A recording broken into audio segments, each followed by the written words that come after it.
Hello, everybody, and welcome back to the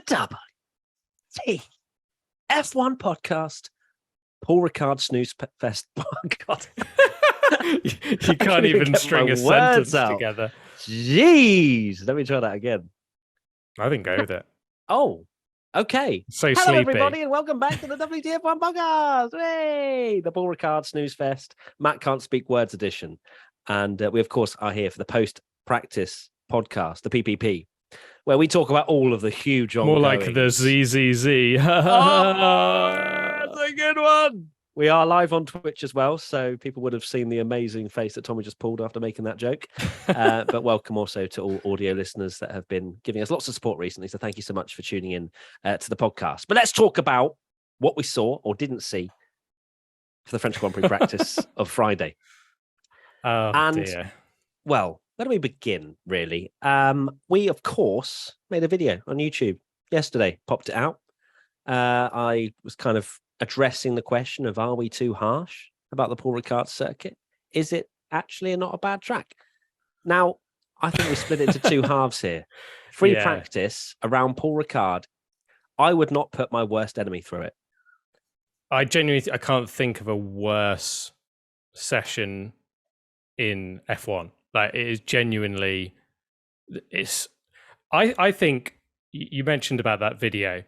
Paul Ricard, I don't think it is as bad of a track as people think. Like, the layout's pretty decent, but from a practice point of view, I know I'm not the biggest fan of practice. People will have noticed if you've listened to podcasts before. Never Always want to bin off Friday practice. But Paul Ricard just ramps it up another level of just kind of meaningless session.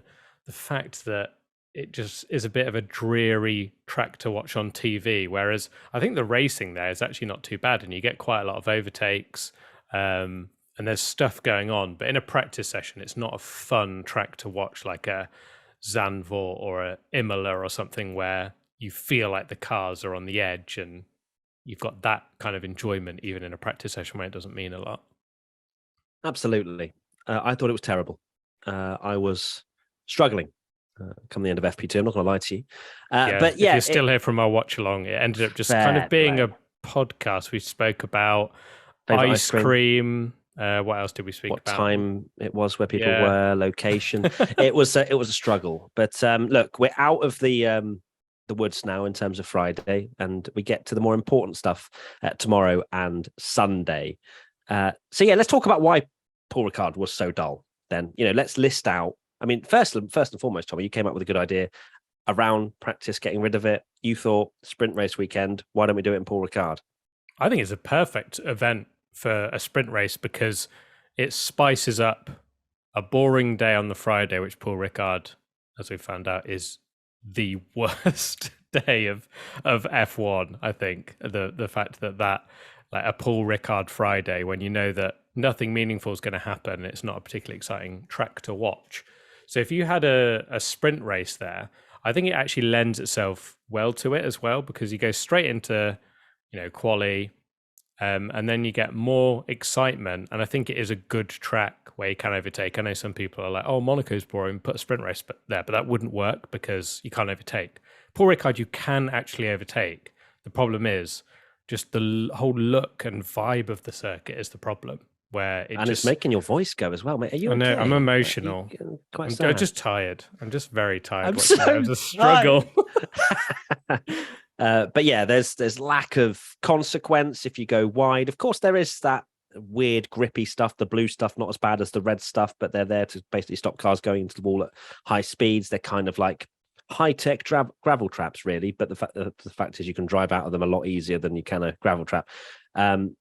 There's that. The walls are nowhere near the track. The camera angles are too low. Camera and don't angles, give you you can't see the track, can you? I think that's the problem. Like, I think you mentioned it in the watch along. After the long straight, I can't remember what turn it is, but after the long straight, the chicane, the other long straight, and then they kind of whip into that quick right-hand corner. That should be quite an exciting, fast speed corner, but because essentially you've got so much runoff, all these painted lines over the track, you don't actually get that sense of speed as they're like throwing it into that corner. So it kind of kills that enjoyment of it.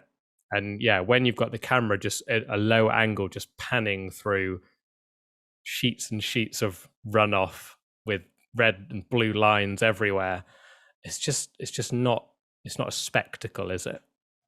It's not at all. So not sure what they could do. Maybe put in some gravel traps, but there's clearly a reason why they don't have gravel traps at Paul Ricard. They're trying to be different. And the stripes, I know a lot of people are triggered around the stripes. They get very dizzy, very disorientated. Gorilla trophies. That's what we need. Yeah. Loads of like the Gorilla plastic models on as like the off wall. the track. Yeah, so the line. So yeah, you could go off, but it would like obliterate your front wing or something. Fair. Okay, we can certainly put that in the ideas pot. But yeah, I mean that's the one thing you are positive about, isn't it? The Gorilla Trophy. You do love one of those. I love it. I think it's great. Love it. Good stuff. We're divided on that, aren't we? Yeah, I mean I'm not blown away by it, but we can live to disagree. Whatever. We're not F1 Twitter. We can agree to disagree. We can raise our glass of coffee that we need after Paul Ricard, and we go cheers to differing opinions. But yeah, I'm not sure what they can do. I think a sprint race weekend is a great shout, as Tommy said. So let's see what they do in the future. They did it, they tried it in Austria. Austria didn't exactly jump out at me as a place that would be great for a sprint race weekend. Was it a good sprint race weekend? Average, I'd say. Yeah, didn't make it worse, didn't make it better. Yeah, whereas I think Paul Ricard definitely could, especially when you've got such consistent weather as well over the 3 days. It's not like we've got any variables to really throw into the mix here. Like they would have learned a lot today. They're going to learn a bit tomorrow morning, and they're going to be as prepared as they possibly can.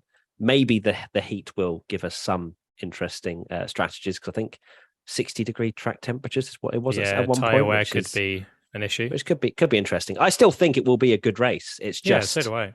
Practice around Paul Ricard is nah. It's a tough watch. Not good. Yeah. If you're trying to get your friend into Formula One, do not put them in front of a television during Friday of Paul Ricard. Okay? Yeah.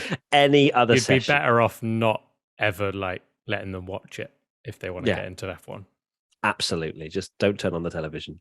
Right. So Prepractice 2, it was a Ferrari 1-2. Things that actually happened. Yeah.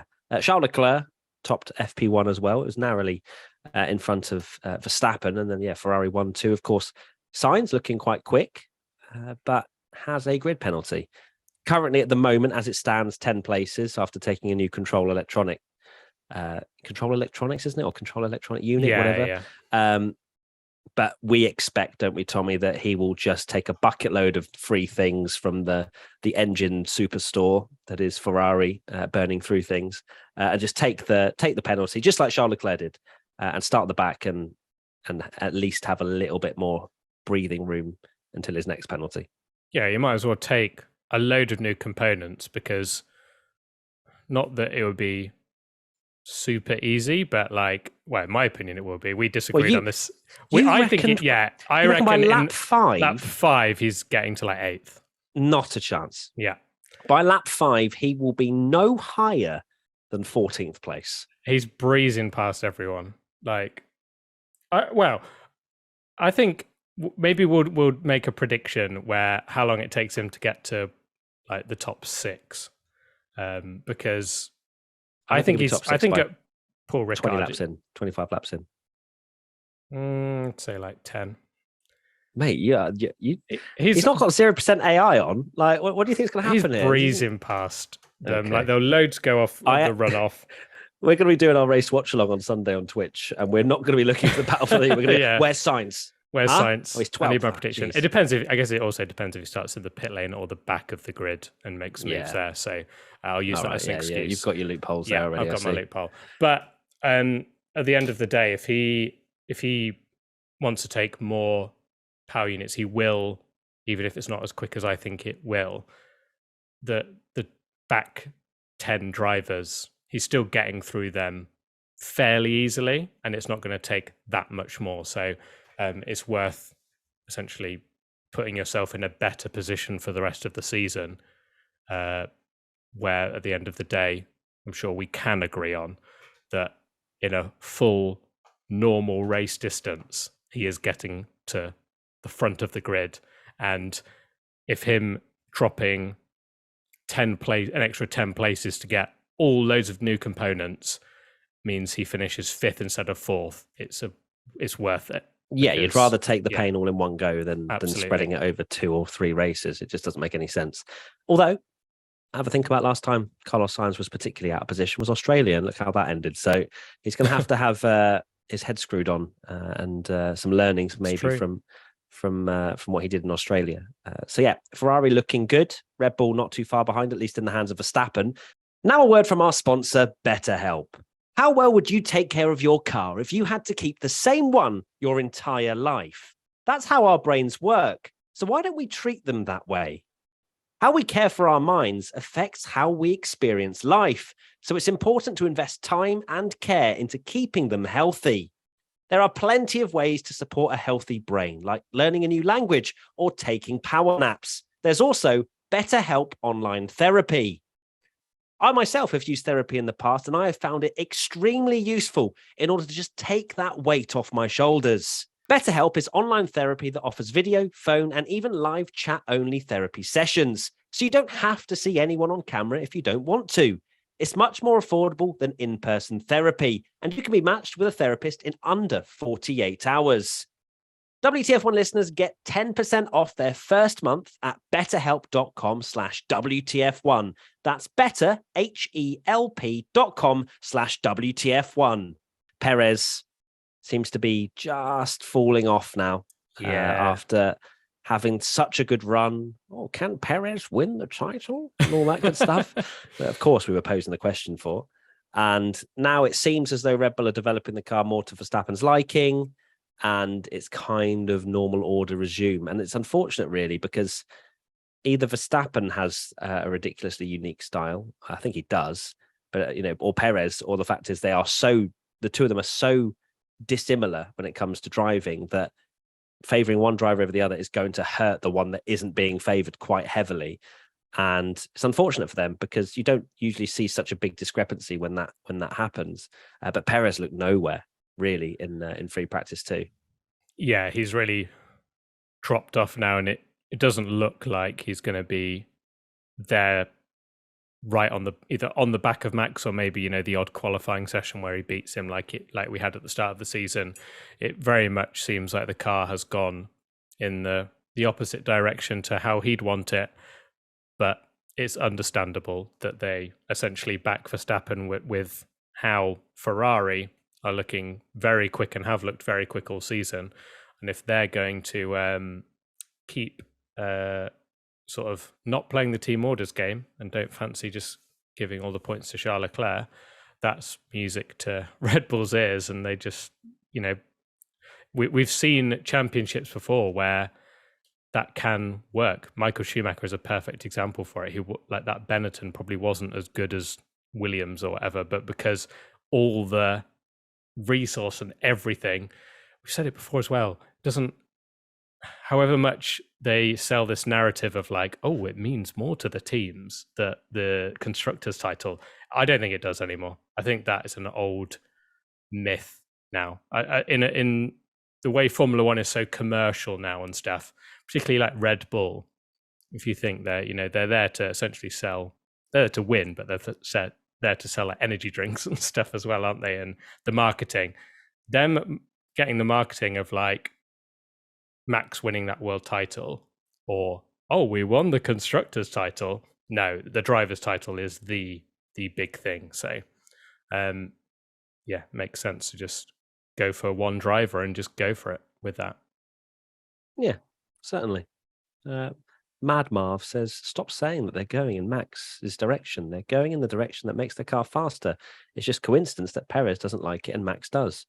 Interesting. Mad Marv is an insider to Red Bull and knows where they're going and whatnot. I love that. Like, we're just talking about a particular theory, and then someone else like, no, that's not the case. No. I was on the phone to Max yesterday actually, and he said that he's actually just a better driver and that Sergio's washed. So source, trust me, bro. Right, next up, Mercedes. Of course, Tommy came in with a big old bold prediction on the podcast last time after Austria and said that Mercedes were going to win. And Tommy, do you still stick by this particular prediction after watching Paul Ricard practice? No, I do not. Yeah, I've flip-flopped a lot between Mercedes. I think the 8 years of them dominating the constructors title is just like a bit of stress. And even though let's be honest, if that's, I'd even say if it was Red Bull, if it was Ferrari, yes, definitely. But even if it was Red Bull, the pace that Merc were doing, no one would be even suggesting that, oh, they can turn it around and win the title this year. You know, George Russell is doing well, but he's 75 points off Max or something like that. I think it is roughly, and they're down in the constructors title. But because we've just been, whether you support Mercedes or not, whether you say it's great times or pain, of them just kind of turning up to races, particularly at the start of their dominance, where it was a foregone conclusion that they were going to win. You still got that thing in the back of your head that's like, you can't write them out, and then this track was meant to suit them and stuff. And then obviously the rule changes about porpoising and all this kind of stuff coming in. But it's, at the moment, it's definitely not looking like they've made a big improvement, and Hamilton has sort of dismissed it himself. I know he does that normally anyway, but he's kind of He said, was dismissing it when his car was 2 seconds quicker, I'm pretty sure. Yeah. Red Bull might be on us this weekend. Well, I think Toto Wolff one year said that, like, 10 teams can win the world title going into the season, and then Mercedes have won it in like 6 races. So yeah, they do that, but yeah, it's not looking like Mercedes. They're still just not quite there. They're still looking like they'll be in their no man's land where they're easily 5th and 6th, and if we get more reliability for problems for Red Bull and Ferrari, they'll nick a podium, but they're going to be like 20 seconds off in the race over a race distance. It's looking, dare I say, very similar to where they were before. If they hadn't have said they were bringing upgrades, I don't think I'd have noticed. Is what I'd say, based on the pace. It's not surprising. It's not been there. It's not been there so far. But still, Mercedes will win a race this year. Guaranteed. It's going to happen. Just don't know when or who, for that matter. We've mentioned Perez. Let's also mention the weird bump in the circuit, because that's how much went on in Paul Ricard that we need to talk about the weird bump in the circuit, which I was convinced maybe they would do a little overnight jobby to fix that. I imagine that's something maybe the drivers will bring up as something in that, because obviously they have meetings after free practice and whatnot.